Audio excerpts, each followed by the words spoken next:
I am certain one day I will rule this nation. Michael, a bright university student, carried a dark secret. He dreamed of a future filled with success and happiness, but a dangerous habit lurked in the shadows, threatening to consume his dreams: smoking. It started innocently, a way to fit in, to look cool. Each drag pulled me deeper, a subtle seduction that promised relief, but delivered despair. He hid his addiction from his family, afraid to disappoint them. They believed in him, their hopes pinned on his success. Now that you have decided to leave or die on smoking, have you thought about its implication on your loved ones? On me, your mother? Have you? I told myself I could quit any time, that it wasn't that serious. The cough that started as a tickle grew more persistent, a harbinger of the damage being done. He ignored the warning signs, choosing the fleeting comfort of nicotine over the lasting embrace of a healthy life. The more Michael smoked, the more his body protested. His energy waned, replaced by a persistent fatigue. I noticed the changes in my reflection. My skin, once glowing with youthful vitality, now bore a grayish pallor. Smoking was no longer a choice, but a compulsion, a relentless hunger that gnawed at him. His relationships suffered under the weight of his addiction. Arguments became more frequent, fueled by my irritability and their growing concern. The smell of smoke permeated everything, a constant reminder of the chasm that was widening between us. Michael's academic performance dwindled. His once sharp focus became clouded, his thoughts scattered like ashes in the wind. The dreams I once held so dear began to fade, replaced by a haze of smoke and self-destruction. My professors, once impressed by my intellect and drive, expressed their concern. But their words fell on deaf ears.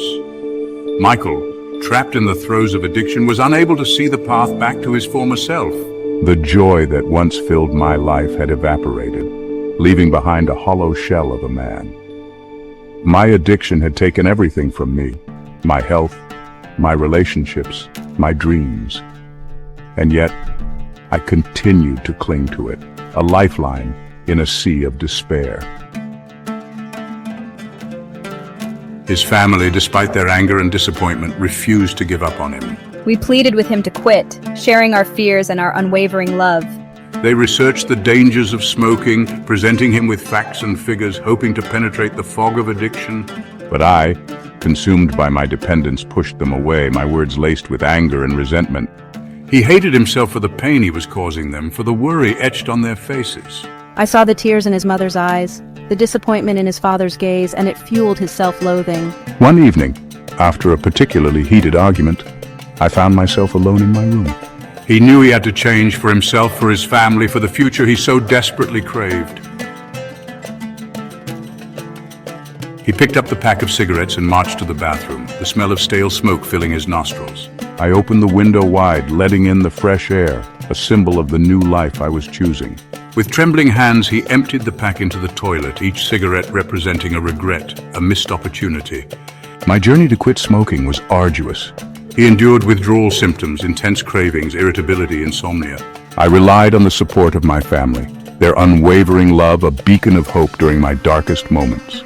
He sought professional help, attending therapy sessions and learning coping mechanisms to combat his addiction. But as fate would have it, the damage had already been done. One morning, Michael woke up with a persistent cough, his chest tight, his breathing labored. This was different, more sinister.